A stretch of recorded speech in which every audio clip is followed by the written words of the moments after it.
I love you, Canada. Thank you for coming to us. Isabella Hernandez. Oh, Canada. Oh, Canada. There is peace in Canada.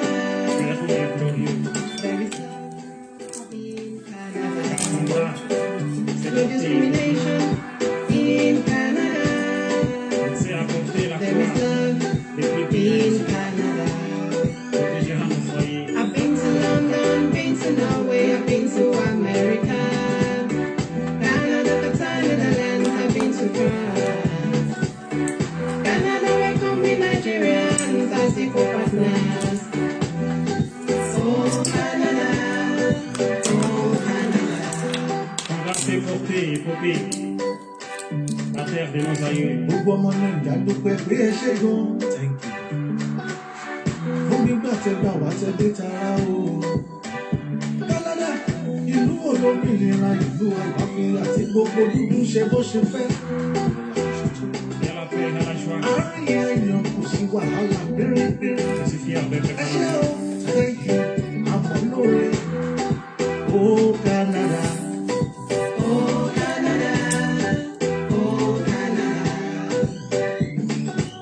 Notre art s'est porté, épopée, la terre de nos aïeux. Il y a la paix, il y a la joie.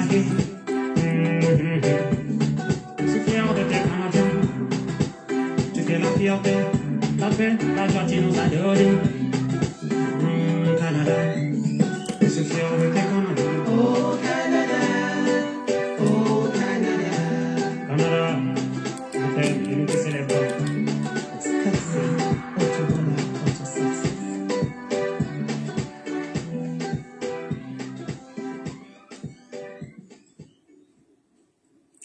Yes, so quick one is a question. Quick one. Father, in Jesus' name, in the mighty name of Jesus, Heavenly Father, we say thank you. We worship you, Lord, for this afternoon, for this evening. Lord, I appreciate you so much because there's nobody like you from me, so we're not to start at the beginning. So be glorified forever in Jesus' name. I cover myself, blood of Jesus. I cover my daughter, blood of Jesus. No weapon fashioned against us shall prosper. Shall not that but lead to the glory of God. Oh Lord, take total control right now in Jesus' name. I want to speak through my mouth in the name of Jesus. So jẹ́ kí ọ̀rọ̀ náà kó ní káàkiri àgbáyé. Jẹ́ kó sì ní ìtumọ̀ rere. Bẹ́ẹ̀ lórí o. Olúwa tàn ìmọ́lẹ̀. Gbogbo tó ṣókùnkùn báyìí Olúwa bẹ̀rẹ̀ sí tàn ìmọ́lẹ̀ lórúkọ Jésù. Slay the wicked and expose all the wicked people also in Jesus' name. Thank you for that because you answered prayer in Jesus' wonderful name we pray. Amen. Good evening. Ẹ káàbọ̀, ẹ bá wá, but ẹ share. I have a question for, as you know, agitation or no agitation, Oduduwa or no kinní kan, okay? I am not support of any agitation, you getting me? And divide, plan, all those things, apart from bóyá joke apart, okay? Now, boss, there's a question because tó bá ló jọ gàté kò jọ gàté, tégun àti ó bá wọlé, tí èèyàn àti ó bá jáde, ṣé ti mọ̀ pé egun àti ó tó wọlé yẹn, ó lèèyàn àti ó tó wọ egun àti ó tó wọlé lẹ́yìn kan, ó lèèyàn àti ó tó wá padà wọlé tó padà wà tó padà change. You getting me? In tó ṣẹlẹ̀ rèé. 2 days ago, because me, Momo, I don't want to watch some people. Come back, tag me, more tag it. When they tag me, I'll tag it. When they tag me, I'll tag it. When they tag me, I'll tag it. Okay? I don't want to listen. And they make it. I don't want me to fetch illustration to pop. Okay? That's 2 days. I've been yesterday, noni. Somebody was just tagging me. Timba wa lórí kíní mi mo kàn wo nǹkan tèmi jẹ́jẹ́ lórí Facebook. Bóyá mo kàn túra mi wò. Mo kàn wo àwọn funny things see me abi. You understand me? And then they tag me. This video of Esabod came into flying on my page, all those things. Come and tag me because people want me to see something and I'm not interested. Mo máa remove it, Because at times mo kò wá ní when you finish watching what you are trying into Bango, I will speak English because I call attention of some people on the platform. So I'm going to explain a little in English also, and also I'm going to show some video, okay? Now, when I press it, I see she was talking about Sunday Igboho. You know that Sunday Igboho is a brother, as a son. But your man saw, everybody used to be son and daughter to Esabod in the time that they are doing evil. Anybody that is doing evil is always a son and also a daughter. You understand me? And you always instigate so far you want to eat from it. I'm not saying Sunday Igboho is evil. And again, I'm not saying it's wrong, it's right, okay? But my point, I want people to listen. And I want because when I saw the video where Sunday Igboho house was attacked and there is a bloodshed. And also I see that Esabod came out and he's also saying that take a bash on Kokilo Kombe. The day he was instigating fights, that he's telling people to go and fight in that October. After when they finished killing, he came on the social media. He was saying that how can she sit on the Facebook and she be instigating fight and she's doing terrorism? You know, I'm calling people and the Nigerian government must act and the whole world must act on it. You know, it's not about my stay. It's not because people have said me to forgive people and I'm forgiving people. That's why she terrorized me. She been paid because she has a proof of terrorism on this Facebook. And now she wants to be saying that, okay, oh, what Sunday Igboho is doing, no, he doesn't know anything about it. The Sunday Igboho that even launched, Sunday Igboho launched the book, ìwé tó ṣe fún àwọn ènìyàn. You know, of recent, gbogbo ìwé tó lọ nǹkan yẹn, he lashes, he destroy, he blackmail, he send down, and he terrorize people on that paper, tó pè ní ìwé yẹn. And then after about tó ṣe ìwé yẹn jáde, tó ní ìwé yẹn jáde, you know, Sunday Igboho launched it. And when Sunday Igboho was launching the paper, okay, I don't call it book. When he was launching the paper, and then he also said that when there's nothing going to happen. But today, you hear me, when they say they launch your paper, they launch your book, they pay you certain amount that is higher than what other people do. So they've been giving, and with her mouth, she said that Igboho used to give her money. That was the time when she was celebrating her birthday, that Igboho pay her, give her a gift of 600,000. Worth of 600,000. That's the first gift. Phone. Then again, also support to phone gift, and we be saying that he's giving gifts. And that time, to phone gift, then she will come out and support them. Then she will be telling them that, okay, you have to know how to attack the person's house. Maybe you first of all call the camera, you first of all do this, you first of all do that. She'll be saying it in broad daylight, how to attack people's house. You understand me? On the social media, how you are going to attack people's house and you caught them. You understand me? Now, she said it yesterday that they are coming to Igboho house. Okay? And the person who gave her, she said, I'm going to play it. I'm going to play that video. Okay? And the people who said that,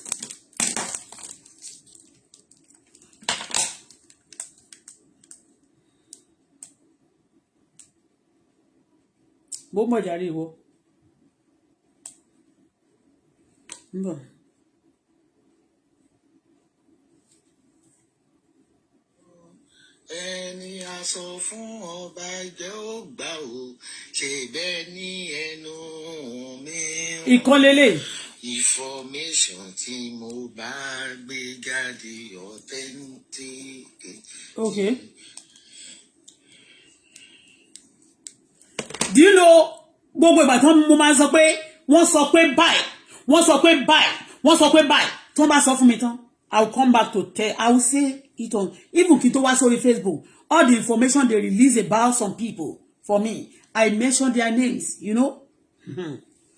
And the other day when the people maybe I don't know maybe Yoruba agitation or Oduduwa or don't know whatever they call themselves when I was doing the chat here that is October when that happened when the riot happened in Nigeria the civil mini war that happened in Nigeria you understand me when that time when I was doing the chat some people call into my show okay they never call me personally they call into my show and the show that's why I don't love to delete some chats. If I want to save some people's life, I remove their name, but I don't delete chats because of future purpose. Because some people, they will have it. They will cut some parts. They will hold it. And they will tell you to delete some.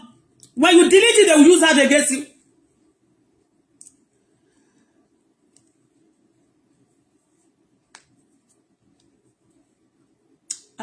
What's you?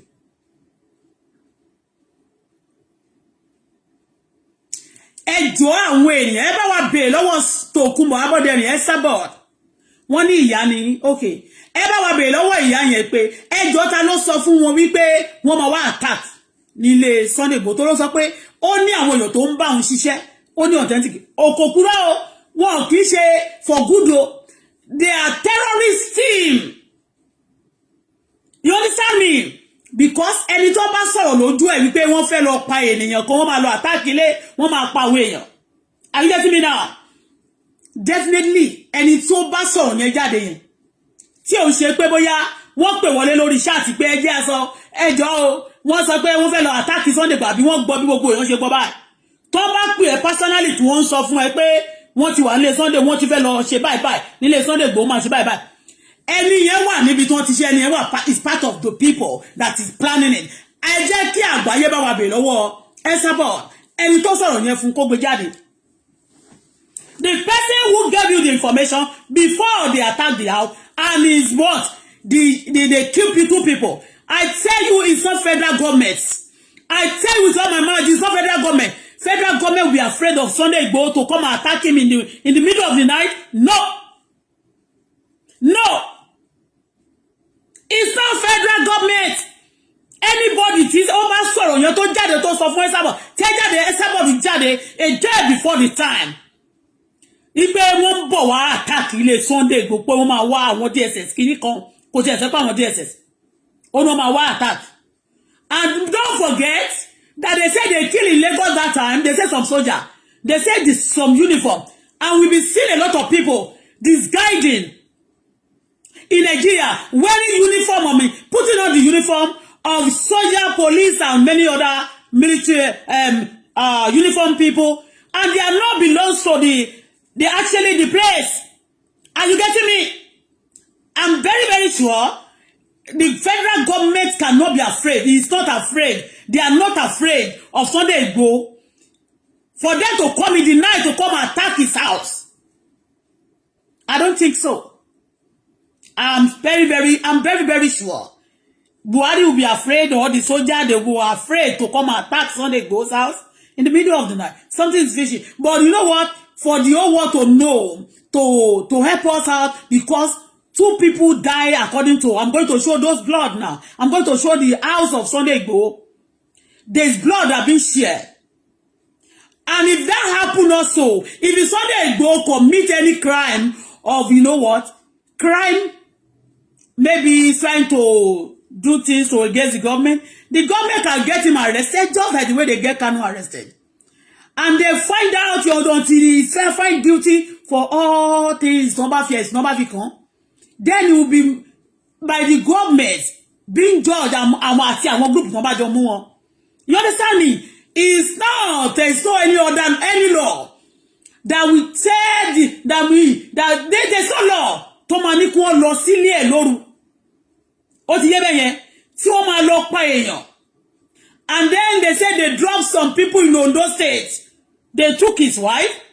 I don't know. And they dropped some people. And 2 people have been killed. And the day before that thing happened, before those called whatever they call themselves, they say it's DSS. Before they arrive in that Sunday Igboho's house, Esabod came on social media to say that. And he said he called Sunday Igboho. And he want to say it now. How will you call Sunday Igboho? And then you will now come on social media again. If I'm lying, number Sunday Igboho lele. That some people they gave him high information that they are going to attack her house. Please, ẹni yẹn mọ̀. Ó ti yé.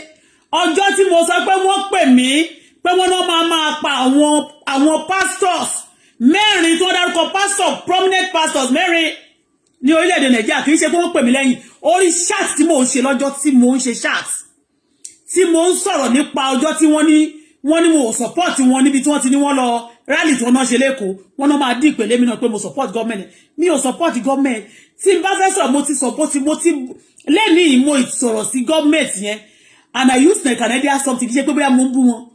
Are you getting me? I'm not support, but you know when you cannot say the truth, then you have problem. Ibi tí Sunday Igboho ẹni tó sọ̀rọ̀ fún Esabod ipe wọ́n máa visit ilé o. Tọ́ndẹ̀ wá pààyàn. Let's play it now.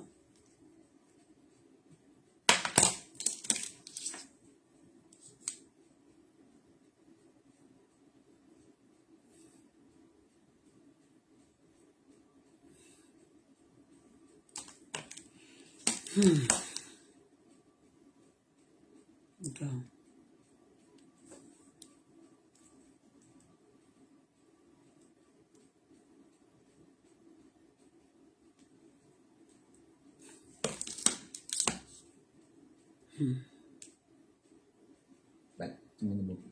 Ebe yìí ni Yorùbá nation ìbúlẹ̀ mú mi bú ẹni ìyá yẹn ti ya wù rẹ̀ mo pe òun náà mo pè ní àrò àná mo láwọn media houses àwọn informant àwọn ní Nàìjíríà bẹ́ẹ̀ that I can never mention their name that been working with me for years tí ma ti dárúkọ wọn ni wọn gbogbo tó bá lọ Nàìjíríà báyìí mo máa ń gbọ́. I warned you people. People are pushing you Sunday Igboho. We see where. Okay, those people who attack Sunday Igboho's house. Ṣé wọ́n ti lọ report nínú media house ni? Ó fẹ́ fi ìyẹn ó fi purọ́ ni pé àwọn media houses kan pé òun. Ṣé àwọn tó fẹ́ lọ attack ilé Sunday Igboho house? Ṣé wọ́n ti lọ sọ fún media pé àwọn fẹ́ lọ sí ilé Sunday Igboho? Làwọn media houses yẹn ṣe pé. It's not media houses. Are you getting me? If this woman is not being called, it's terrorist ńlá ni o ẹ máa gbọ́ ó máa wà nínú future story pé there is a woman tó lead the terrorist group kan. Serious one, it's not a joke. Ẹ bá mi bèrè lọ́wọ́ Esabod. The whole world should ask Esabod. When those DSS are going to Sunday Igboho's house, those people, the DSS, according to him, according to her, did they go to the media house, journalists, to tell them that they are going to attack a place because they are CID? If they are going to, if it's true, those ones are DSS. DSS will go to, they will announce their movement before arriving into the scene. How did this lady know that these attackers, I don't know, to me, if federal government don't know about it for real, and it's not been said about the social, also by federal government, if it's not by federal government, the people attack Sunday Igboho's house, they're also terrorists. Do you know what is happening in Nigeria? Some terrorist team, we attack this terrorist team. You see the way they do before. The two leader on this Facebook before, the two team on this Facebook, they are both terrorists. This attack this one, they attack this one. This is what they do. Okay? So, because now life is lost, that's terrorism. If people go to Sunday Igboho's house, and there is not being they can arrest Sunday Igboho when he's moving. If you want to arrest Sunday Igboho cannot take law into his hand when Kanu was being arrested, not in Nigeria. Okay? I believe nobody, no DSS will go to Sunday Igboho. They can go but they can go in the afternoon. They can go anytime. And they'll make arrests. And even when they are going for the rally, they can wait for rally if it's because of rally. But you know what happened? Àwọn ọmọ ẹyẹ, they cause some cultism. I want them, some team, I call them terrorism. The Haas, the Ayes, they used to attack themselves. This attack this one, this attack this one. No, tell me, you telling me the government, federal government sending those ones?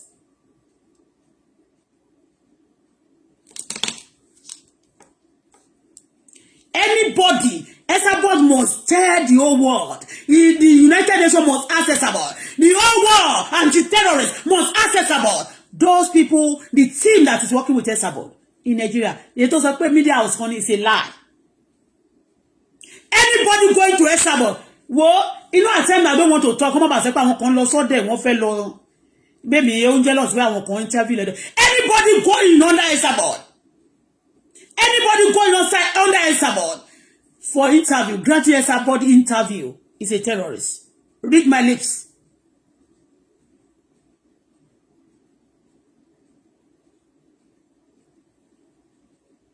Anybody, I said, either female, either male or female. What some of them are trying to do, they don't want their secret to be open. We speak for Baba Ijesha. That time, it doesn't mean Baba Ijesha is 100% righteous, holy. Okay? But you know when you commit offense at times, some offense is not death penalty. Like the way Nigeria take it like a death penalty, you must die for it. Okay? That's what we are saying. Okay? That time, I know that something is hidden about Baba Ijesha. At the end of everything, the story came out. When you see people going for Esabod to be speaking for them, go and check them. There's something wrong about them. Something is not right about them. They're looking for a way to shut up people. They believe it. Then they create impression to some people. Are you getting me? They create impression to some people. They control crowd into their system for you to feel that is because it's well known. Let me tell you, even when you have people, 20 people, you are also know by 20 people. 20 people know 20 people. You understand me? Don't let anybody deceive you by the person watching you at that moment. They creating impression to make him because he's working for some people. Some legion is a terrorist. I said it with my mouth. I'm saying it. You can see that I didn't say that. Okay, you're a terrorist. United Nations, because already everybody is being monitored. The activities of Esabod is monitored. Everything. Well, even today, if you repent, you know what? What you have done is still speak against you. Anybody tó bá ti lọ sí ọ̀dọ̀ Esabod, they are hiding things. There's something wrong about them. Something is not right about them. The federal government, Nigerian government must take note of this. They must act fast on this issue. Always instigate. Those time they fought very well in Nigeria. You know that time, Sunday Igboho is not yet involved. But Esabod is very, very involved. And he's telling them to go out and fight, kill anybody killable. But today, I heard she was saying that, yeah, you know that time they destroy PRB, they destroy Kinikon. She is the one that said that even Tinubu, anybody, they should kill them. She sat on the Facebook and she's a leader. If you believe it on, why not? But we don't need story. But again, Esabod, personally, I want to ask you, why do you always collect money after some time? You come back to come against them. When other people give you money, you sold them out. And they, you know, but Sunday Igboho is your son. Sunday Igboho launch your book, your paper. Sunday Igboho used to give you money. Why do you now telling him, condemning him? The same thing you did to Baba Ijesha. When you finish Baba Ijesha, you busy asking Baba Ijesha for the story of Ooni of Ife. Because you want to attack Ooni of Ife with your terrorist team. Even Liz, she came back to settle you before you change your mind. You forgot that she's also your daughter that time. That you speak for her. But because that time the problem is happening right now, she doesn't call you, will guess her immediately that she's going to lose her power, she's going to lose her husband, lose everything. And you said even her grandchild, her daughter, she's the one that have the baby, not Lizzie herself. Why do you always do that to them? That's question, but the whole world must ask you for the person who tell you, who told you that they are going to attack Sunday Igboho and 2 people being killed. We are going to play that so that because for security purpose.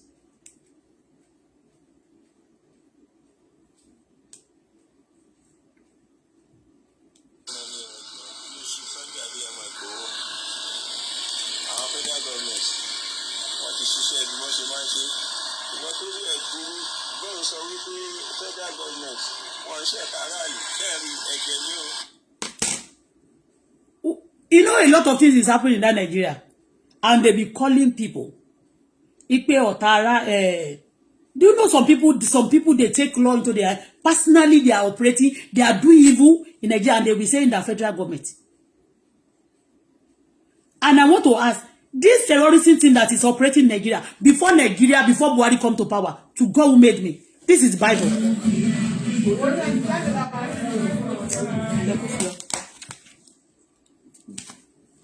Before Buhari came to power, Nigeria is operating under terrorism. Terrorism everywhere in Nigeria. Ṣé Buhari ti wá sí, ṣé bí Buhari, ṣé bí ara àwọn Boko Haram, ṣé bó láwà lára nǹkan tí kò Buhari fi contest pé, àmì tó fi campaign pé we are going to conquer them. To show that they are being insistent. To show that they are being insistent before he came to power. The way those àwọn ọmọ bó ṣe ń pààyàn káàkiri ní ilẹ̀ Yorùbá àti ní káàkiri gbogbo Yorùbá ló ti happen jù. They kill in Yorùbá land more than anywhere. And some of this killing papa Fúlàní wọn ló ń pa wọ́n. Okay. Àwọn Yorùbá tó ti ń pa Yorùbá ká tó gbọ́ Fúlàní. I remember in Ogun State there was a time for good 1 year nobody could go to school. Almost finished also students because of our courtism. Tí wọ́n jà. During that time of Chegbenga Daniel ló wà lórí oyè nígbà yẹn. Tí wọ́n no fi paragon kó ìbọn wọlé but ìyẹn kọ́ la fẹ́ sọ́nsìn. These people are being insistent. Why? I don't know. Why don't you face reality once? And again, mi ò fẹ́ sọ̀rọ̀ nípa Nigeria pé kí n béèrè question lọ́wọ́ àwọn èèyàn. But mo fẹ́ béèrè ẹni tó sọ̀rọ̀ fún Esabod pé wọ́n máa attack wọ́n dẹ̀ máa pa èèyàn yẹn. They must bring those people out. Those people in one. Oh, good. Àgbáyé gbọ́dọ̀ bá wa béèrè lọ́wọ́ Esabod tó kún máa bọ́ dẹ̀rìn. Ẹni tó sọ. Tó bá dẹ̀ jẹ́ media house náà ni kó dárúkọ media house yẹn pé wọ́n ti sọ o bóyá àwọn DSS ti sọ fún media house yẹn o pé wọ́n lọ.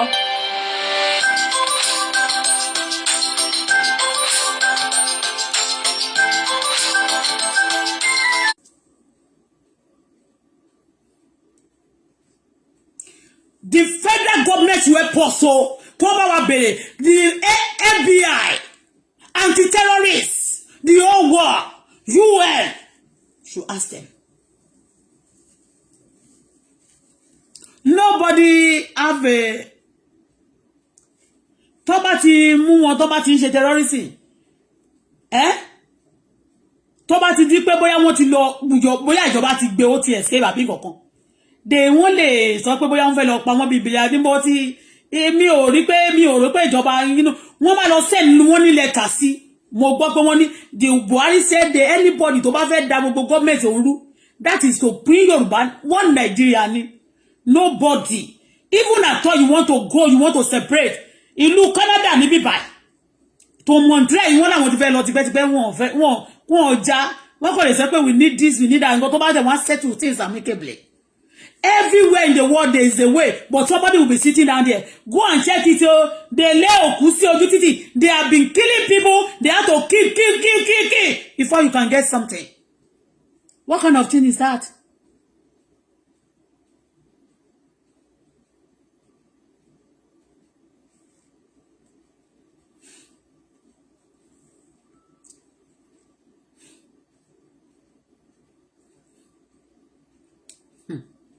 Good.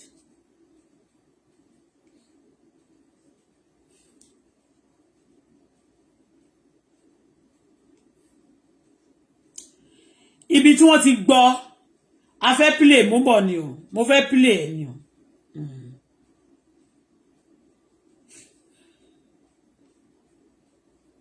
Àwọn ẹni ọjọ́ ìjọ iléeṣẹ́ Sunday Adéyẹmọ Ìgbòho àwọn federal government wọ́n ti ṣiṣẹ́ bí wọ́n ṣe máa ń ṣe ìwọ tó rí ẹ̀ gbúrú lóun sọ wípé federal government wọn ń ṣẹ̀ta aráàlú ṣẹ́ẹ̀rí ẹ̀jẹ̀ ní o Lẹ́sìn. ẹ̀jẹ̀ lẹ́wọ̀n nílẹ̀ yìí o wọ́n pa àwọn èèyàn wọ́n sì wọ́n wọn lọ ṣẹ́ẹ̀rí iṣẹ́ wọn ni wọ́n ti wá pè fógun báyìí o torí gbogbo èèyàn náà ló ti kò sí tí Ìgbòho ṣe fún wọn ẹ wò bọ́ yẹn pa èèyàn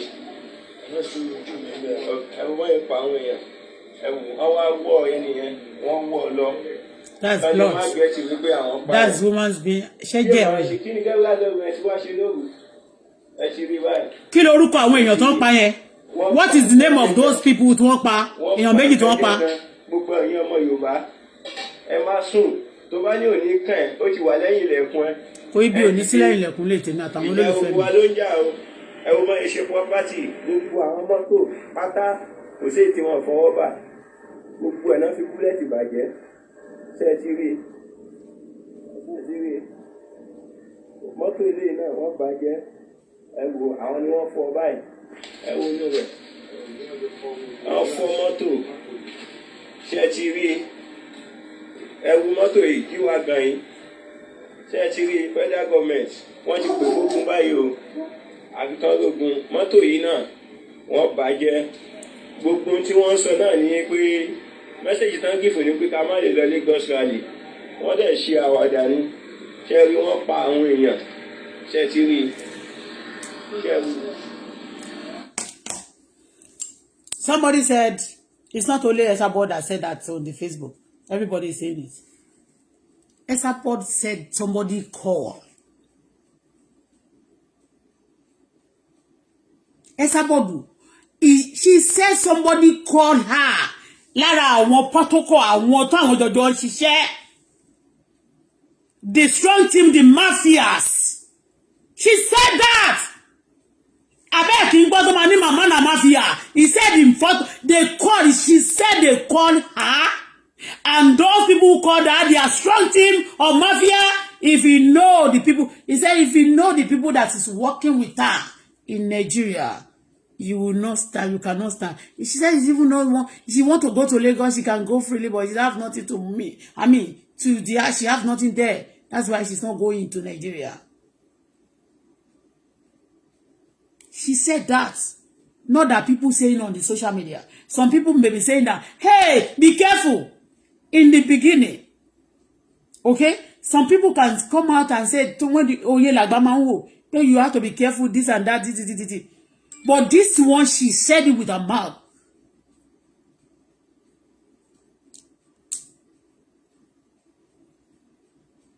Ipe o ma attack ilé Sunday Igboho. Tó bá ti mọ àwọn tó attack ilé Sunday Igboho yẹn, àmì en tó sọ̀rọ̀ fún yẹn. Wọ́n mọ àwọn tó attack ilé Sunday Igboho. Either is federal government, for federal government yẹn tó sọ fún journalist nínú àwọn DSS. Those one also tó bá jẹ́ pé àwọn DSS ló bá ṣiṣẹ́, táwọn kan bá tún ti release ẹ̀ fún DSS before them. So those people also, you will know àwọn èèyàn gan mọ àwọn tó qualify fún àwọn position kan. Kò bí pé wọn ò ní fún ẹniyẹn níṣẹ́. Anybody tí DSS bá ń ṣiṣẹ́, they are secret. They call them, they don't even whatever action and the thing you are going to do, your wife also and your children must not know. That's the work of DSS. When they are going for an assignment, it's just like for the country. So any DSS that is going for a mission, working with the federal government, and is releasing the information to the for some people, the secret is out before the time. Is not qualified to work with such government. They can also be a terrorist.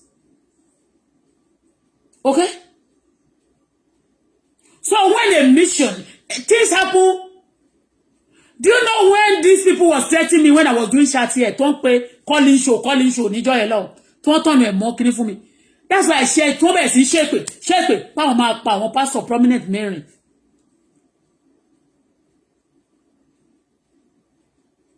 Only people I know ti pè wọlé with confidence, and those times Sunday Igboho ti join wọn. But mi ò gbèjà Sunday Igboho, God forbid. But you know what? Tí ó bá ti ṣe pé game ni wọ́n play. Orúkọ èèyàn méjì tó dẹ̀ kú yẹn wọ́n ti dárúkọ èèyàn tó kú. Ẹ jọ̀ọ́ ẹni tó bá mọ orúkọ àwọn èèyàn tó ló kú. Ẹ bá wa kọ síbí.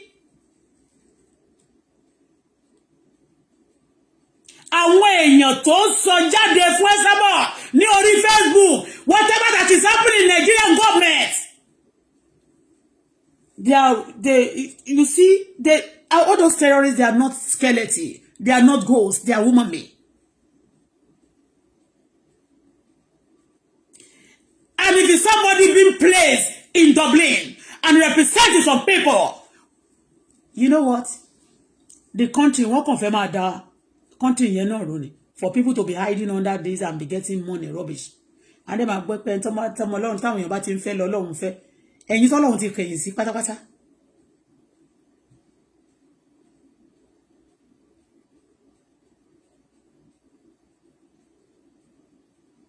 Come back, Billy.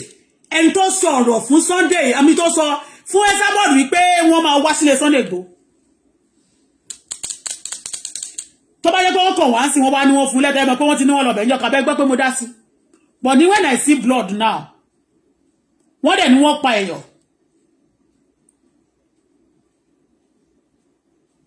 Okay, wọ́n ní àdògán lẹ́ni náà ń jẹ́ nickname ẹ̀ àti àfà. He don't go delete the video quickly.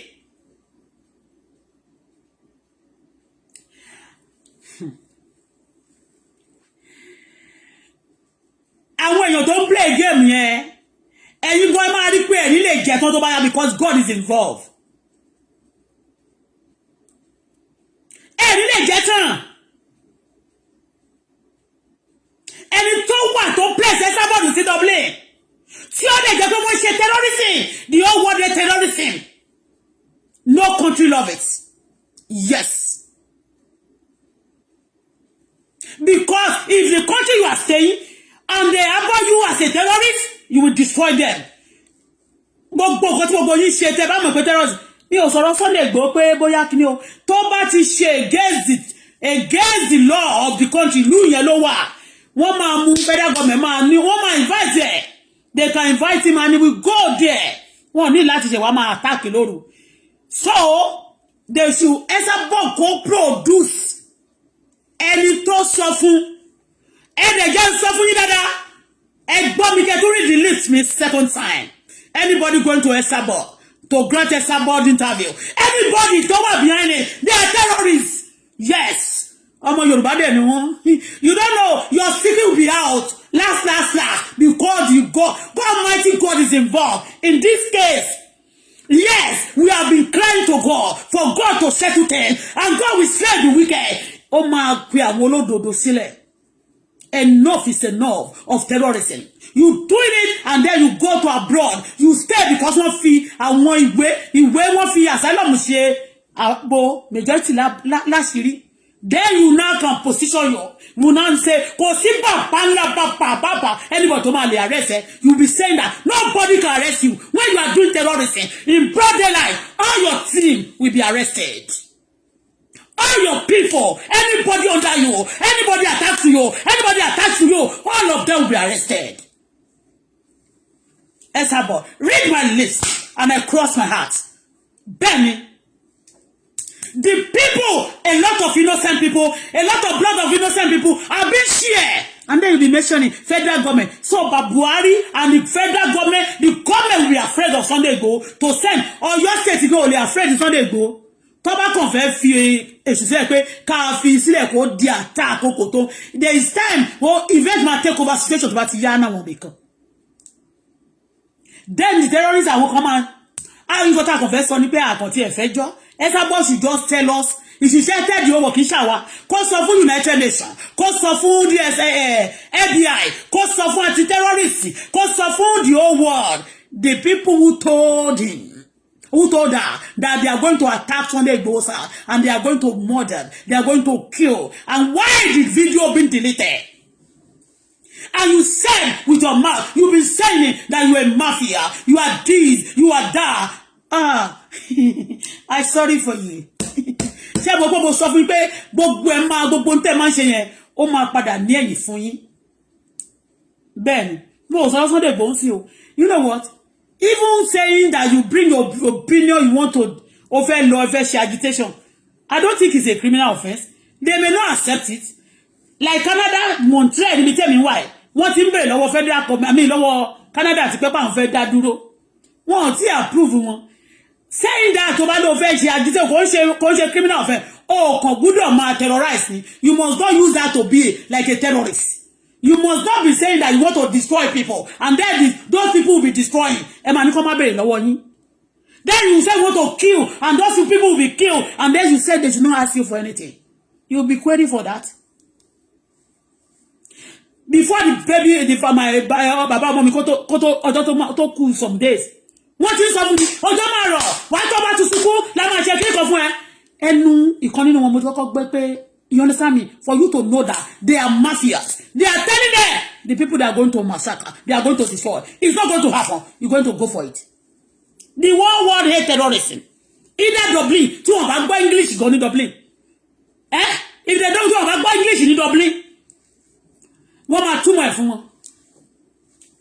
No country love terrorism. And I say no to terrorism. Say no to terrorists. Say no to terrorists. Say no to terrorists. Kò tí ju 3 days mi tó attack MC pé ń gbọ́ aláàmú wọn ló ń bọ̀ lẹ́kọ̀ọ́ ó wá sọ pé kiri kan tó bu MC dáadáa. Ìyẹn kò tí delete wọ́n ti gé yẹn pé wà ń gbòòrò kò tí pọ́sẹ̀ kan tó sọ yẹn pé wọ́n nọ́mbọ̀ oní Sunday Igboho ọmọ òun ni ó máa jẹyà ṣe bí o lè ṣàyà bí ẹ̀yìn àwọn tó ju ẹ lọ́gbọ́n Nnamdi Kanu ó ju ẹ lọ ní gbogbo ọ̀nà tí àwọn ìlú ò bá fẹ́ ṣiṣẹ́ they just look at them pé wọ́n ṣeré but wọ́n ti wá rí pé most of you take things ẹ máa ń fi mọ̀ dákú ṣeré ẹ dẹ̀ ti ń take nǹkan eré ni wọ́n kọ́kọ́ pè bí pé àwọn èèyàn kò fẹ́ máa jáde fún ọwọ́ ẹ wá fẹ́ turn ẹ if you want to turn the whole war ẹ fẹ́ wá sọ gbogbo ọmọ Nàìjíríà gan di terrorist ni that is it anybody that don't belong to one group or the other then you want to destroy their life there is no country gbogbo ìlú tí gbogbo yín sá sí ẹ there is no country that support terrorism say no to terrorists. All this thing àwọn tíìmù tó ń bá yín ṣiṣẹ́ yẹn tó jẹ́ pé wọ́n bá yín ṣe iṣẹ́ tó jẹ́ pé wọ́n bá yín ṣiṣẹ́ that they are telling you every time what to do the time I came on this social media all of you they pay all of you then you attack me you lie against me èmi kọ́ nísìnyí báyìí nígbà tó lọ́ọ́ bá Ọlọ́run ní kí n forgive yín but ogun tó jọjọ rí lọ Ọlọ́run máa dé bá wọn ní kí n tún dárúkọ wọn kí n tún kọ́ sẹ́nu abẹ́ báyìí pé for you to know that I forgive you ó ní kí wá sọ pé ó ní bọ̀tọ̀ ju ogun tó jọjọ rí Ọlọ́run máa dé bá wọn you don't know but God the evil you have done the blood of those people 30 share is crying gbogbo ẹ̀ ló ń ké níyìn lẹ̀ bẹ́ẹ̀ ni mo sọ ìwọ tó ń sọ fún wọn níjọ́ yẹn lọ́hùn pé tó bá fẹ́ ṣe agitation o ìwọ gangan ni kó wá bá o kó tó di pé wọ́n lè ṣe o tó bá jẹ́ pé Sunday Igboho tó pé gbogbo wọn ọ̀gbẹ́ sọ́wọ́ irú àwọn dára yẹn tó ọ̀gbẹ́ sọ́wọ́ àwọn ọmọ wọn yẹn wá sí wọ́n ló máa sọ́wọ́ ní kò sí kọ̀ọ̀kan tó ń fẹ́ ṣe fún ẹ̀ tó bí ẹ̀ ló ṣe máa ègé ẹ̀sẹ̀ ńgbà mi ló máa pè ńgbà mi ló máa ègé ẹ̀sẹ̀ ńgbà mi tó bá tún fẹ́ ló wà ègé ẹ̀sẹ̀ ńgbà wá gbà tó bá tún yá and I wonder tó bá ti ìkó ò lè continue o I tell you cannot continue wọ́n tó bá sọ sábẹ́ kó crowd èèyàn sábẹ́ dáadáa you are going to wọ́n máa ṣe calculation gbogbo àwọn èèyàn tó máa ń pè yẹn wàá sọ fún àgbáyé bó ṣe mọ̀ wọ́n bó ṣe jẹ́ gbogbo àwọn èèyàn tó wà lábẹ́ yẹn tí wọ́n máa rò pé òfin bùkà yẹn gbogbo ló máa dúró fún wàá sọ gbogbo wọn bó ṣe jẹ́ wàá sọ background wọn bẹ́ẹ̀ ni mo sọ fún ẹ you don't know tẹ́rẹ́dìrẹ́dì síbí anybody tó bá ti ń tẹ́rẹ́dìrẹ́dì síbí báyìí yẹn náà gbogbo yín pátá you are all terrorists mi ò sọ fún yín kẹ́ má tẹ́rẹ́dìrẹ́ mi ní kẹ́ má ṣe rẹ́dẹ̀rú tí kọ́mẹ̀tò you be bẹ́ẹ̀ni. Federal government United Nations FBI gbogbo wọn wọ́n ti wà lórí ọ̀rọ̀ yín láti máa sọ fún wọ́n wà lórí ọ̀rọ̀ yín United Nations you said United Nations cannot do anything bí mo ṣe tí mo pe United Nations lórí Facebook yìí tó you think it is a joke they may not answer me and call me out and say this girl come you think they are not working woman be làwọn èèyàn tó dẹ̀ ní làákàyè ni they monitor all of you. Because you can stay in another country, then you can be instigating fight, you can be instigating people to be killing. If the country is bad, Is that the solution for people to be? Wọ́n á sọ pé okay, ní Biafra wọ́n ti pa àwọn èèyàn bíi 1,000. They should be killing. Why can't you bring the remaining of your 3 children to go so that they can kill them? Wọ́n lè count wọn lára àwọn tó bá pa. All the people today, àwọn tó náà fẹ́ lọ yẹn náà, wọ́n ní pain, wọ́n ní pé àwọn kan ń jẹ̀yà, àwọn kan ń gbádùn, wọ́n ń gba ìtọ́ wọn, wọ́n dẹ̀ ń suffer wọn. Mi ò sọ pé mi ò support wọn. But gbogbo ká máa support, ká máa ṣe terrorism, ká máa group jọ. I hate all of you with passion. I hate evil. Esabod. Torí Ọlọ́run sọ fún wa tó pè ẹ́ o. Ìrísí tó dẹ̀ ló fi delete ẹ̀. Ìrísí tó lọ fi delete chat yẹn. Why do you delete it? Why do you delete the evidence? People have it if you don't know. Even àwa gan ni lọ́wọ́. Ó ń gbọ́dọ̀ àti mọ̀ká tó gé pé torí o ní àwọn tó ń support ẹ̀. Àti gbogbo ẹ̀yin ọmọ ní tíátà tẹ́ ń ṣe terrorist. Ẹ gbọ́dọ̀ mi tó ẹ believe pé owó Nàìjíríà tó bá pín fún yín àwọn kan lè fẹ́ máa pín fún tẹ́ ń gbọ́ bá ti lò yín ẹ máa jẹ páràgàdà ìyà. Bẹ́ẹ̀ ni mo sọ fún yín. Ṣé bẹ́ẹ̀ ni àti ẹ̀yin tẹ́ ti send message mi pé thank God you no die for sleep. You go die for prison. Hey you no die on the force. You no die. Our concern is me pay. Thank God we know our family no die on the force. And we no die on the sleep. We no die when we are sleeping. Yo. All of you will die in the prison. Emma Pussy prison. Esabod, all the problem. Mo sọ fún ẹni ọjọ́ gbogbo àwọn mo ní tó bá ti mú Esabod.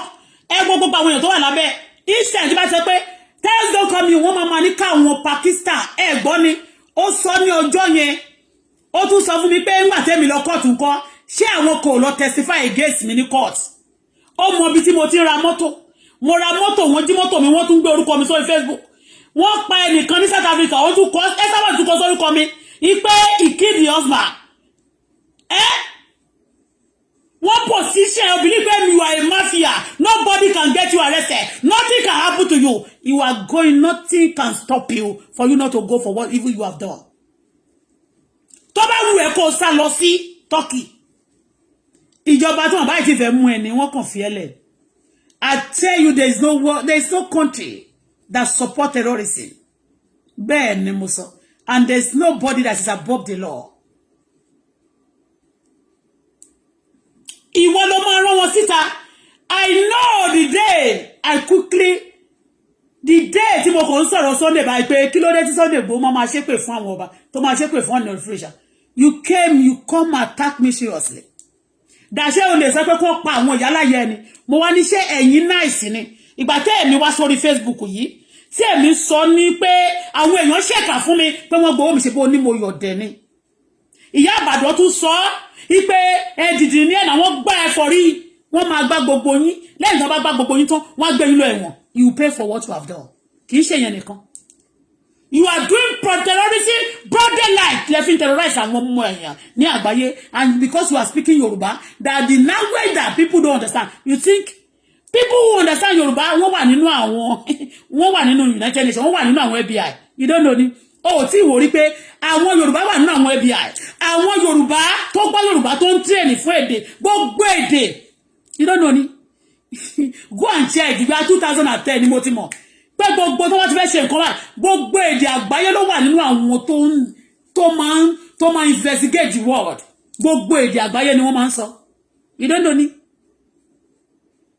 you don't know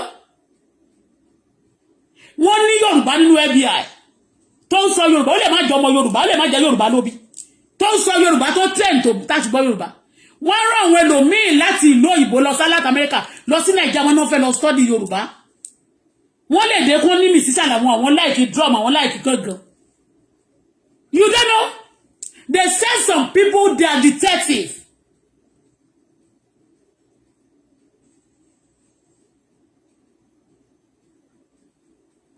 all of you àtọbìnrin àtọkùnrin let practice terrorists they broad daylight. I myself Bola Folashade say no to terrorists and then you say suppose you must not go scot-free. Those two people who've been killed and those people who called you before the time that at the house of Sunday was attacked and those 2 people was murdered and blood was here. I don't want to talk about property anything, but blood was here. Ẹni tó pè ẹ̀yẹn wá sọ jáde. Lẹ́sẹ̀kẹsẹ̀ ló dẹ̀ ti jáde ló ti ń bú Sunday Igboho. Immediately you come out and you are started abusing Sunday Igboho. Ó ṣe kùrégédé, ó ṣe báyìí, ó ṣe gbá, ó ṣàwo, ó ṣe kò bá ṣá. Every time tó bá ti gbowó lọ́wọ́ tán, wàá padà wá bá wọn immediately wá bẹ̀rẹ̀ sí attack wọn. O think you want to stay on there. Tani yálà mi ò fẹ́ tani ya ta ló gúnyán fẹ́ mi ò fẹ́ sọ pé yálà yẹ. Kó má dà pé mo ti fẹ́ fi rudeness. Ta ló gúnyán fẹ́ tó ní tobe òṣòro. Tó lè pé o lè ṣe anything tó bá wù ẹ́ fún anybody ní ìjọba ní ojú àgbáyé ní orí social media Facebook yìí tí ó ṣe yálà ìjàmbá bala anybody lónìí tó jẹ́ pé America gan ló ṣe America tó ṣe gan they have people monitoring gbogbo fóònù tó ń lò gan tó jẹ́ pé wọ́n ló fowó ẹ̀ra ó ní àwọn ọlọ́pàá tó wà lórí ẹ̀ because of them ní gbogbo ìjọba máa rè pé illiterate you are this ẹ máa sọ you are ẹ̀yin gangan ní bunch of illiterate you don't go to ẹ mọ̀ pé àwọn staff wà ẹ̀yin gangan lẹ́ẹ̀ka anything ẹ̀ka ọpọlọ kò sọ́pọlọ lórí yín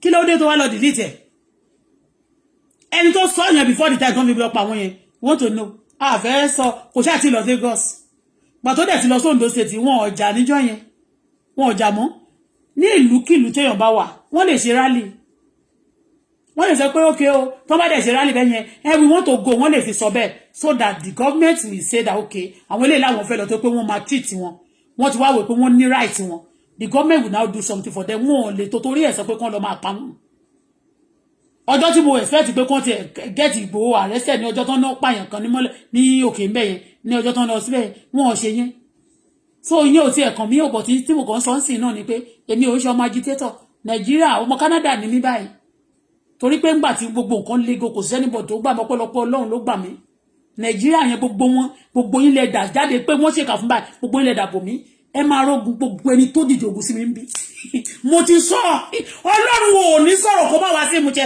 orí yín wọ́n máa wo ẹ máa bọ́ sórí social media báyìí tẹ́ máa pè mí tẹ́ máa sọ pé please forgive us wọ́n máa gẹ̀rí yín fògùn sẹ́ wọ́n á bẹ́ orí yín sọ̀rọ̀ bó ṣe bẹ́ orí Saddam sí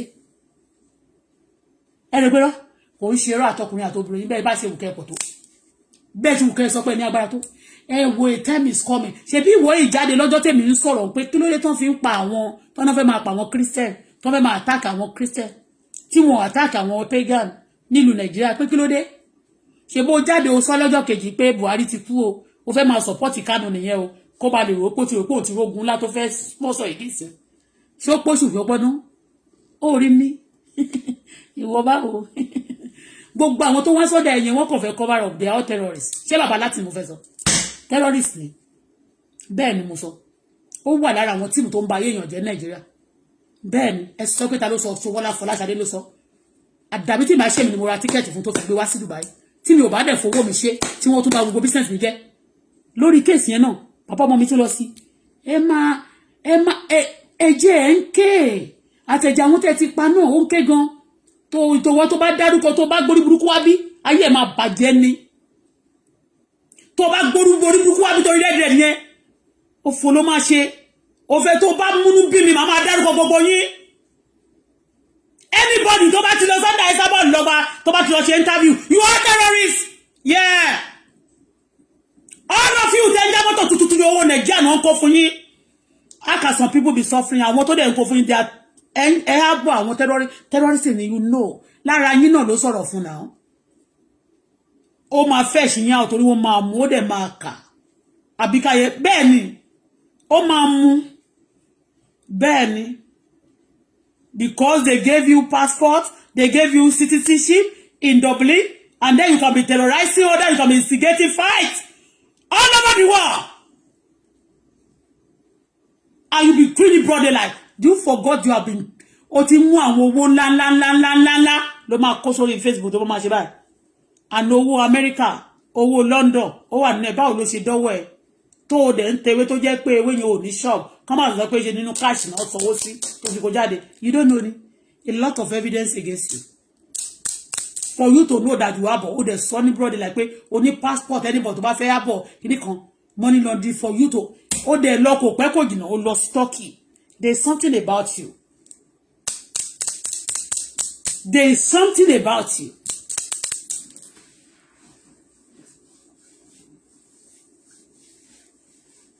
kan tó wí kan tó bọ̀ wàá mú gbogbo wọn àwọn ọmọ yẹn Ìyábọ̀ Òjó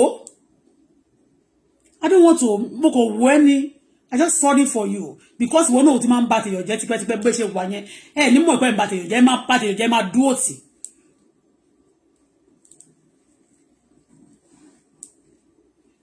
So because they go to their àwọn tó lọ sí àwọn ọmọ yẹn tó pé wọ́n ti wá lówó so they must be wọ́n gbọ́dọ̀ disrespect gbogbo àwọn tó bá ti jẹ́ dàtọ̀. Wọ́n gbọ́dọ̀ máa ṣe yamayama simply because owó ti simply because àwọn yẹn ò ní ìdí àwọn bá yẹn wọ́n lówó ti lówó jù wọn lọ wọ́n gbọ́dọ̀ lè yóò sọ pé wọ́n bá yàn sùn wọ́n bá yàn sùn tó àwọn èèyàn bá commit offence àwọn èèyàn wà fún offence ni o Ọlọ́run ní jẹ́ kémi commit o àwọn èèyàn wà fún offence ni o but àwọn offence yóò bá ti lọ ti kú lọ you don't need the life of that person ayé ẹni náà ẹ̀mí ẹ̀ kò ṣe dandan kó jábọ̀ but tó bá wá nígbà tí bàbá Ìjẹ̀ṣà tó súnmọ́ ẹ ó padà wá kò pẹ́ kó kò jìnnà ó ṣe kúrò lọ́dẹ̀ ayé ẹ̀ bàjẹ́ ni wọ́n bá ayé ẹ̀jẹ̀ Ọlọ́run ló máa rectify ẹ̀ bẹ́yẹn wàá wá jókòó tó fẹ́ rẹ̀ pẹ́ ní tó fẹ́ ṣe wàá máa ba ayé ẹ̀jẹ̀ sí káyé wọn bàjẹ́ ṣéyàn ló sọ pé kò sọmọ sọnù sígbó ni but mi ìfẹ́ràn ẹni tí yẹn ìtẹ́sí ìlànà sọ sí kó má dàbí èbù but ìjọ tó lọ́wọ́ ẹjọ́ kí àgbáyé the whole world should help us to access aboard she said it on Facebook but the chat have been deleted. She said they are going to attack somebody's house and they attack the person. He called the person and he confirmed that they are coming to your house. That because they say they are going for rally in Lagos, and he's telling them not to go to that rally. And they truly, in the middle of the night, they attacked before 24 hours. The house of that man was attacked and they killed 2 people. And some people have been snatched away, kidnapped, have been taken away.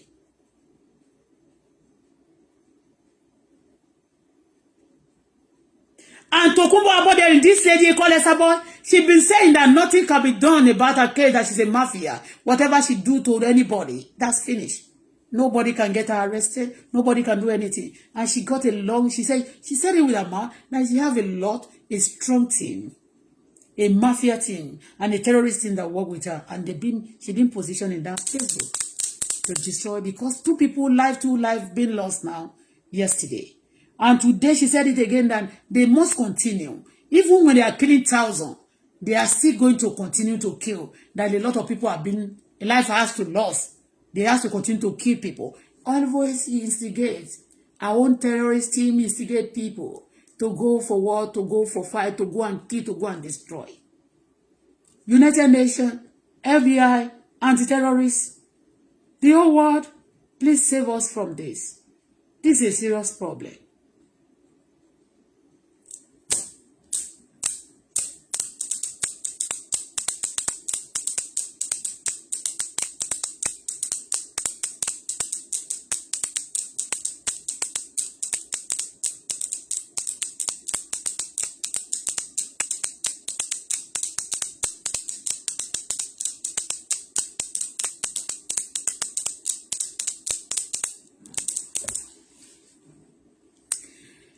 Somebody said, if it's Sunday Igboho's boys can be killed like a rat, Osha doesn't have power.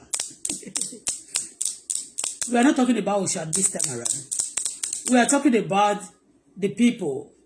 Don't I cannot, my child can never be distracted. Okay? So it's better for you now, it's opportunity for you now to accept Jesus Christ into your life. At the Sunday Igboho. Oh, that Sunday ni is that, but it's not today that I'm not going to mention anybody's name on this too much. Tí bá fẹ́ sọ̀rọ̀, tí bá fẹ́ preach fún Sunday Igboho, a time is coming. Láti wá gba Jésù, kó kúnlẹ̀ ká gbàdúrà fún.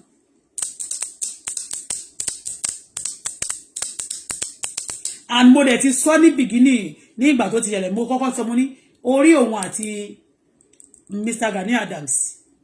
Or Abashorun, pé wọ́n máa forí orí wọn máa gbára wọn, wọ́n máa ṣe báyìí, all those things come to pass.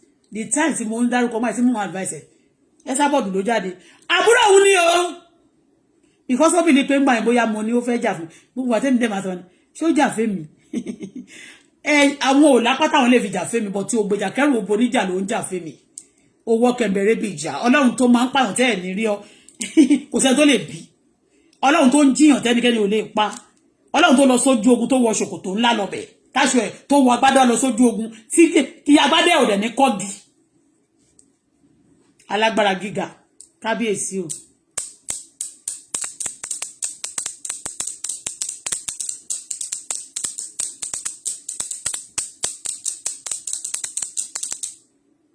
Ó ní àwọn tó gan wọlé mi wọn ó padà tẹríba gbogbo igi ló ń tẹríba fún atẹ́gùn nínú igbó àwọn tó gan yan fẹ́ mi gbogbo yín lẹ ó padà tẹríba.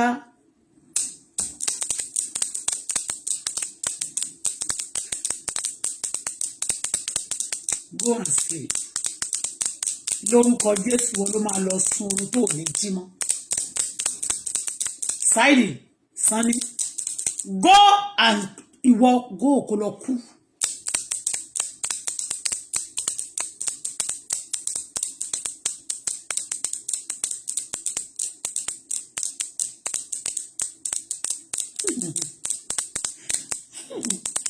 Ẹ̀rí ọ̀rọ̀ burúkú rẹ̀.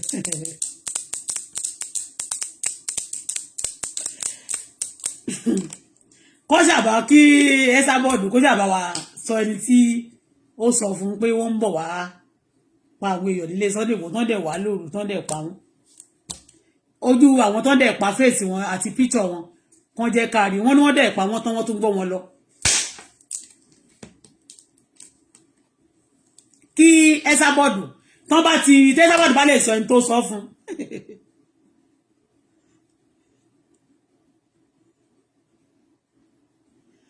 tẹ́lẹ̀sádọ́ bá ti bá lè ti lè sọ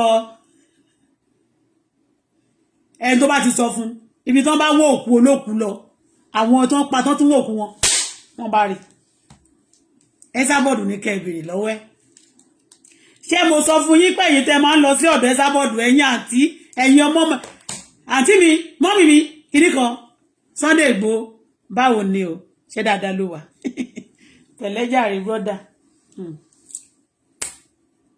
bá àti ẹ̀ support nǹkan tó ṣe yíṣó tí rí àǹtí ẹ̀ àwọn tó bá àwọn gbọ́ àwọn oh my god ọmọ àgbàlagbà ò kì í sọ̀rọ̀ tán yo àgbàlagbà ò kì í sọ̀rọ̀ tán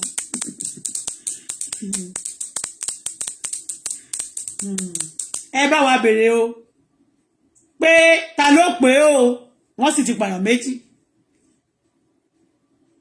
ṣé ti yé orí tó bá mọ àwọn máfíà tó ń bá òun ṣiṣẹ́ ni àwọn ọmọ ṣe serious tó ná lágbára tó ẹni kan mú jáde wọn á mọ ibi tó ń wọ òkú wọn lọ kán ló kù àwọn olókùú lè rókù wọn o ṣé ó ti yé yín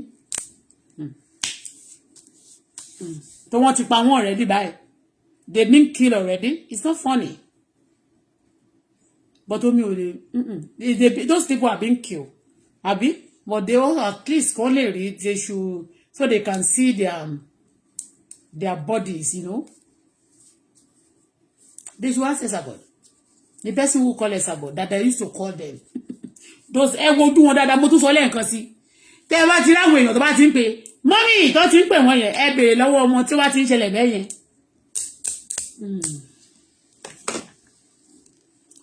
Ẹni tó pè é tó sọ fún pé they are going to attack and kill people in the Sunday Igboho's house.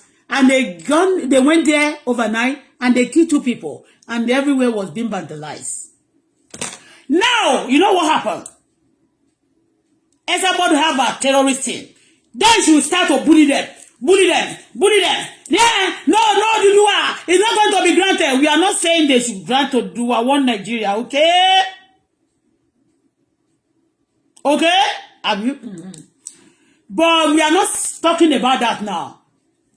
Who told her? And those people. Tí wọ́n wá ń sọ sí wọ́n ní wọ́n lè rọ́ Dúdúwà gbà wọ́n lè rọ́ Dúdúwà gbà ṣọ́rọ̀ Dúdúwà ní wọ́n ní kẹsọ lẹ́ni àbáwọn life tó ti kú yẹn. I remember the time tó ń sọwọ́ fún yín lórí Facebook yìí. Maybe just to watch the coming. I don't know, maybe the government or the wage war against the government. I don't know. Me me interfere wage war against Boya Jagaba. Me sha me interfere wage war against me. Do you know what you said? Pé wọ́n ti pààyàn ńbẹ̀ yẹn o, ẹni tí ò bá ti sunkún pa yẹn, ó máa make sure pé ó tún sunkún later. Ṣé mo pé àwa ti sunkún jẹ́ náà, ṣé mo pé torí ẹ̀ Esabod, Ali must go. It's your time is up. Okay? Your time must up. You must not be wasting blood like that. You are a sucker of blood.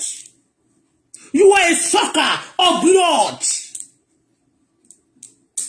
Ẹnikẹ́ni tó bá ti lọ sọ́dọ̀ Esabod, ẹ wojú wọn dáadáa o. Ẹ bá jọ obìnrin, ẹ bá jọ ọkùnrin, ẹ sọ fún wọn pé tó ń kíláàtì ẹ̀ ní tábìlì, they are terrorists.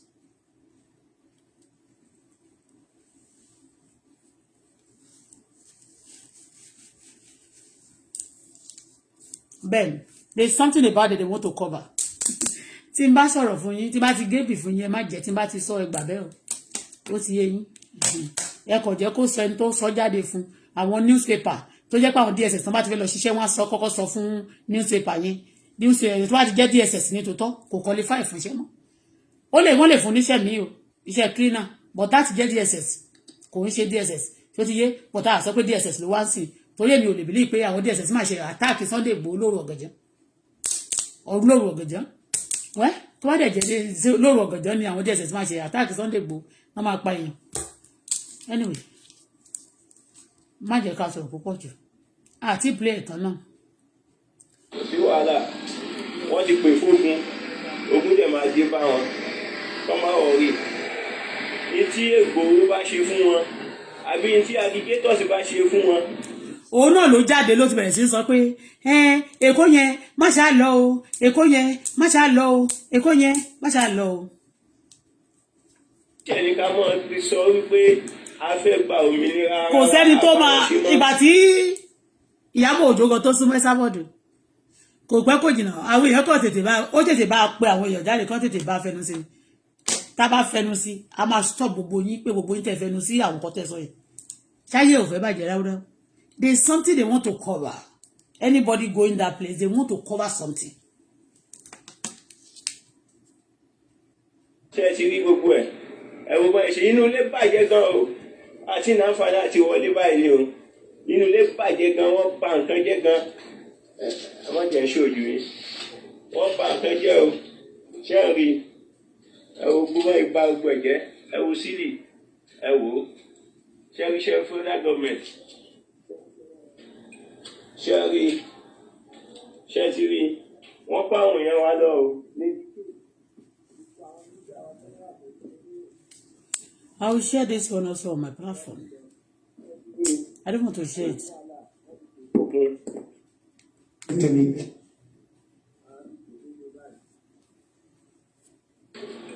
Ẹ wo gbogbo àwọn mọ́tò ìpátá gbogbo ẹ̀ ni wọ́n fọwọ́ bà.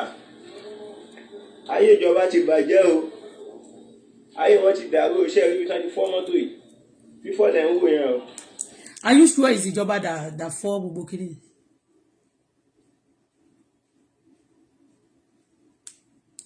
Ayé wọn ti dàrú o. Ẹ máa ṣí ẹ̀rẹ̀ ayé wọn ti dàrú o. Ṣẹ́rí ẹ wo mọ́tò ẹ wò. Ojú búlẹ̀tì rẹ o. Ṣẹ́rí ojú búlẹ̀tì. Ṣẹ́rí ẹ wò. Ẹ wo àwọn ọkọ̀ owó iyebíye. Lórí kíni? Ìwọ ọmọ Yorùbá tó lẹ̀ ò pé tó ṣe ń sọ wípé pọlitíṣà ló rán Sunday. Ó mọ̀ pé orí ẹ̀ ti burú. Orí ẹ̀ ti burú ò tí mọ̀ yí pé ó ń jà fẹ́tọ̀ gbogbo ọmọ ilẹ̀ Yorùbá ló jẹ́ kó rí báyìí. Ẹ̀dẹ̀ ní dìde tá àbò sí ní Yorùbá ló máa gẹ́gẹ́ bí information tá gbọ́ wọ́n náà ti ń lọ tẹ́lẹ̀ wọ́n wá gba kọ́ọ̀lù yìí pé orí sílì ni aláyé wa orí sílì láyé wa wọ́n ti padà wá wọ́n lọ fọ́ ogbó sílì náà ṣé ẹ rí gbogbo ẹ̀.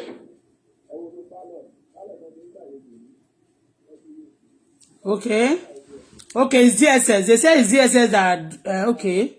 They say they want Igboho to report immediately. You are right, man.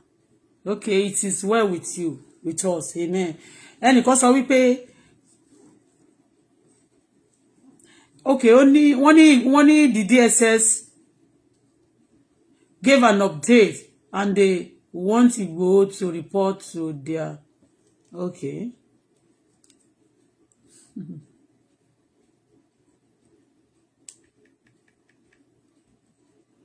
Okay, it's DSS. All right.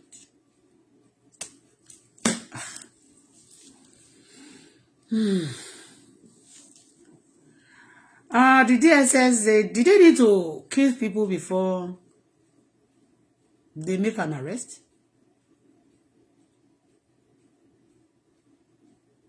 If it's DSS, if DSS want to do their work, must they kill before they make an arrest? Let me see the update myself. If DSS want to arrest, make an arrest, I think I want DSS, they send them to training in America. And we see in the movie, and they post some of those things live also on the Facebook. Like when you want to arrest people, maybe you believe that they are going to be, they are dangerous, you know? Dangerous because you see, because they, yeah. You make an announcement. You make an announcement. Come out, submit your ammunition. We are here. If you make any attempts, you understand me?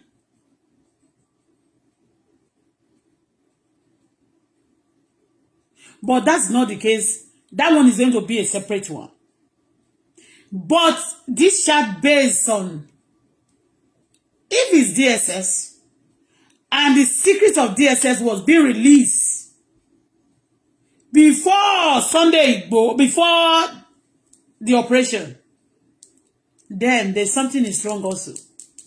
The secret of DSS, the DSS that needs to be given authority, the DSS working with the authority, with the security board of Nigeria. You know DSS? DSS? If DSS could release a secret of the government, of the operation before the time, then Nigeria is in serious problem. Especially they release it to the Esabod. Anybody that releases it, Esabod must produce the person. That's it. It affects Sonny. That's it. My own point is that. That's it. He gave the information before they arrive. And those people who really want to build Esabod, they want to build Esabod like, yes, the mafia, you know. They are also mafia like her. They position her and they're giving her guarantee. And they want to be giving her some information. But that information they are giving her is to destroy her. That information cannot save her. I tell you. Actually, their plan is maybe they want to create impression that is so strong. Tó bá lọ bẹ̀rẹ̀ sí tó kọ̀ yẹ kó tún gbé sórí wa kó ti lọ wọn rẹ̀ tún bá o. Okay? Àwọn ọmọ àgbọ̀bọ̀ tó ń lọ wọ́n ti pààyàn. Esabod must pay for it. Yes, the government of Nigeria must invite Esabod. How he got to know the yes, the whole world must ask Esabod. Bó ṣe mọ̀, Nigerian government must also act on it. How Esabod delivered the message before the time. Yes. Because the time they wanted to go, I mean, when this American government want to go and arrest, attack Bin Laden, then nothing must be, you know, the motto has to be like this. When your when your system is now leaking seriously like that, then there's an enemy. Then the Nigerian going to have serious problem. So if terrorists can declare to somebody that some people are coming to your house, your finance is not tight, it's leaking. Your defense is not tight, it's leaking. Okay? Your defense is not tight, it's leaking. And that is very, very, it's a slap. And it's also a taboo. Okay? Even the person they're releasing it to commoner, just a terrorist, a lady, a terrorist. Nigeria government needs to do a lot. You have a lot of things to do. You have a lot of things to do.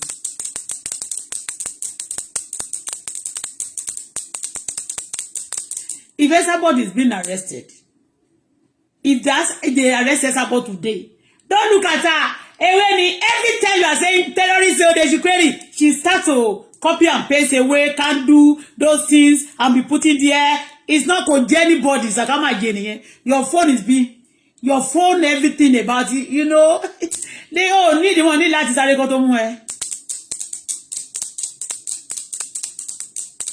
Yeah. If somebody is arrested today, a lot of secrets will be open. A lot of trouble that Nigeria is facing will be open. A lot of enemy, a lot of people that are terrorists that you don't know, they will be open because they are members. That's why she always boasts of those ones. She show no.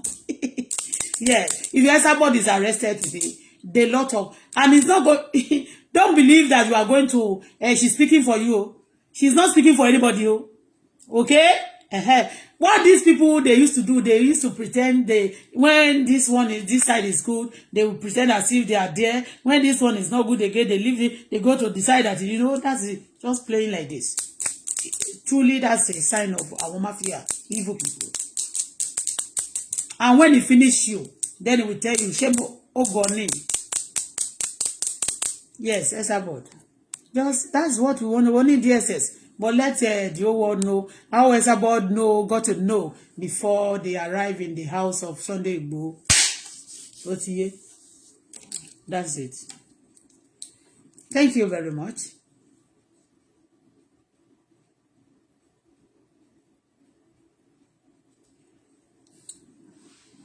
Yes.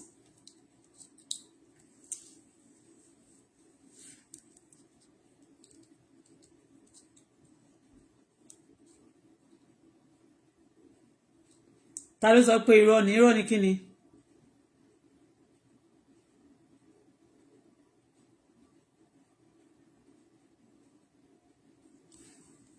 Okay, they want Igboho to report himself. Okay, that's good. But ìyẹn kọ́ là ń sọ. Because they want peace, they don't want anything to be destroyed again. But I was surprised when Esabod came out telling people, you guys must not go to Lagos again because you destroy many things. Then to sọ pé kàn jó gbogbo anything, kàn pa anybody lẹ́kọ̀ọ́ níjọ́ yẹn.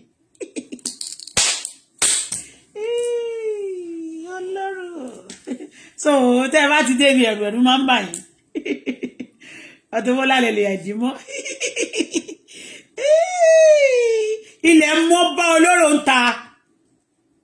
Ilẹ̀ mọ́ bá yín. Wọ́n mú wọn ní wọ́n fẹ́ ní kó ṣe bí Nnamdi Kanu wọ́n kó tún respect òun náà ní pé kó wá. Àbí wọ́n ní kó wá èyí kó wá sọ.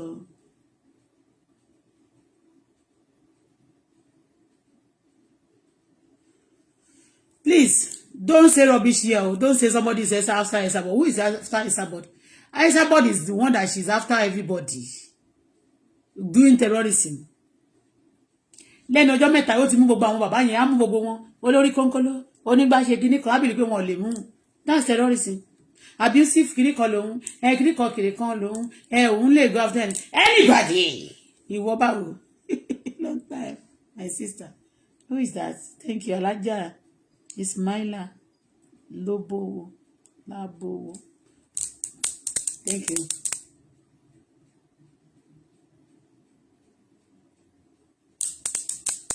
Ẹni tó sọ fún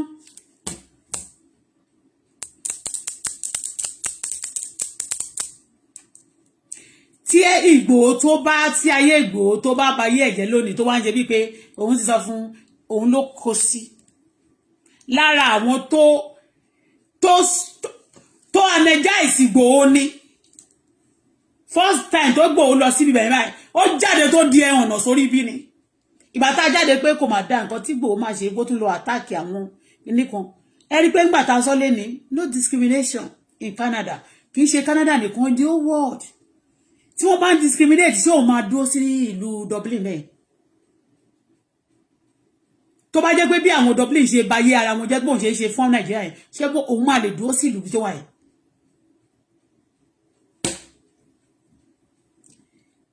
Let us call a spade o.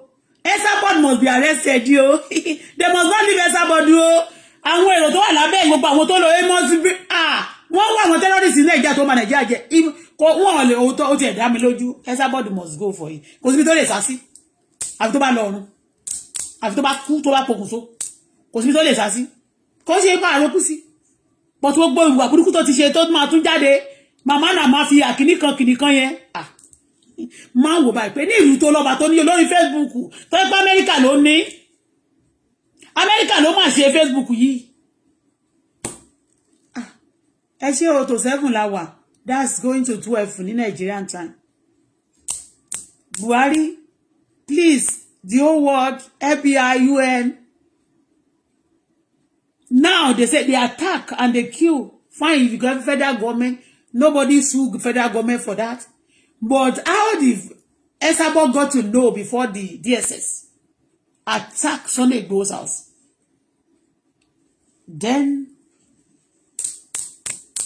they should know Esabod is sitting in the Dublin and then he's giving information about the DSS that is coming going to Sunday Igboho's house.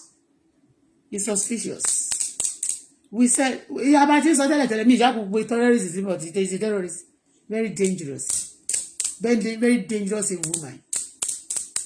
I don't want to be talking that many times be me, but boy, if I am at the battery, kini, once of one day come at the batting in colleague Benumbo.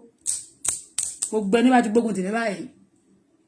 Tolu Jawa, Kojawa, Patapatan, on my burial son. Tẹ́ bá sọ pé terrorist ni yín kò sí nǹkan tó ṣe ikú tí biladi ń kú ikú burúkú lẹ máa kú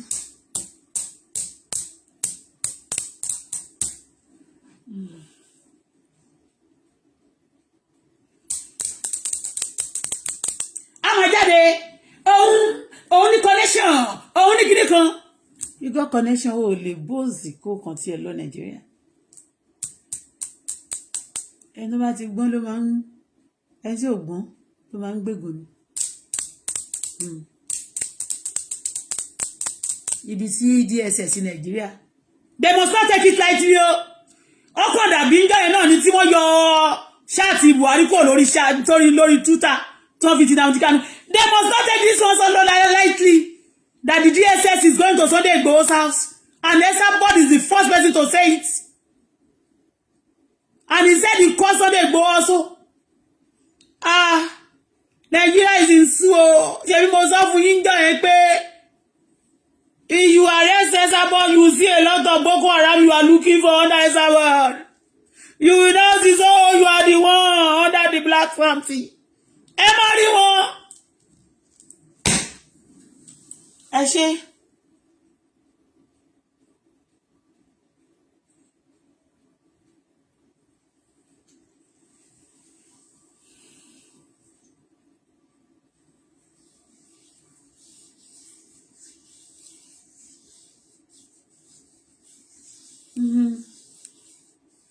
DSS attack Sunday Igboho and then before they get to Sunday Igboho's house the secret is being open on Facebook on the social media on Twitter on Instagram by Esabod. You hear me play the secret of Buhari the secret of the rep president the secret of DSS and the secret of security defense of Nigeria being exposed and in some hours before the operation being carried on the social media, just on the Facebook by common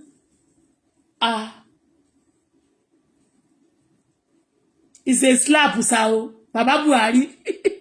It's a slap, another slap will don't enter.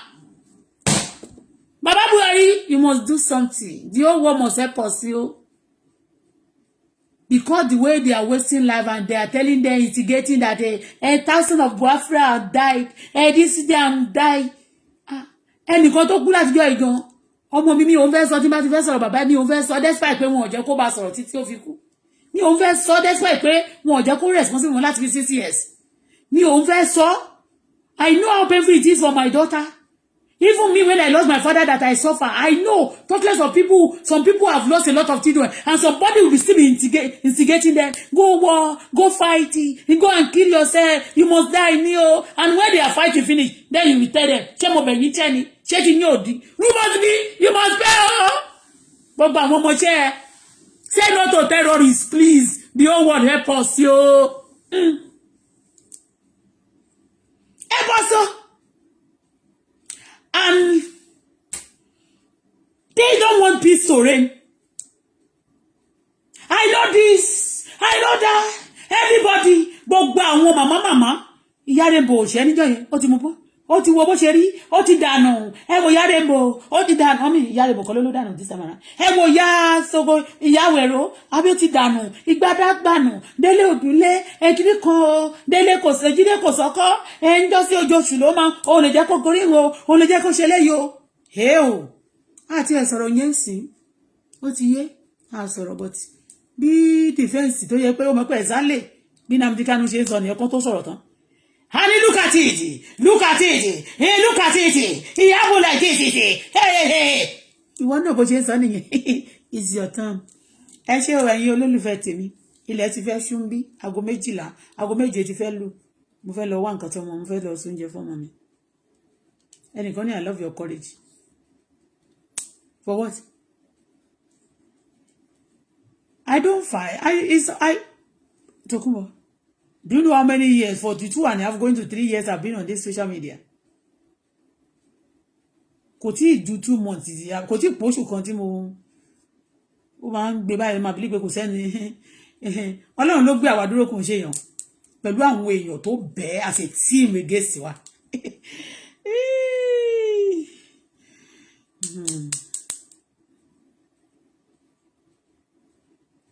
Somebody is asking me which side are you? For what? What do you want?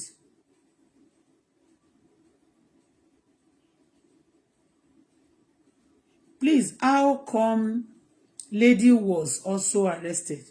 Yes, about to Tiyawiri.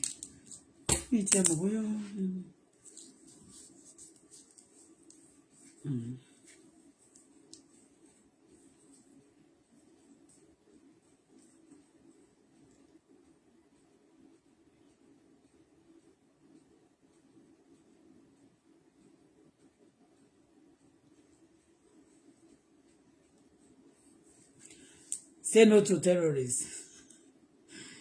Someone is evil. Very evil. Very evil. Very evil.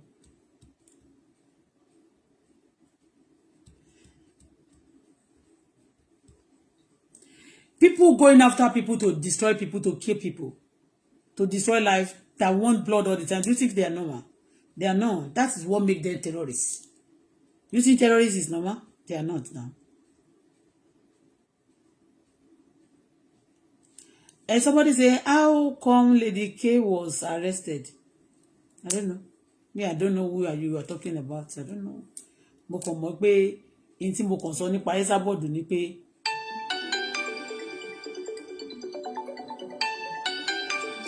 ṣìlọ pé mi.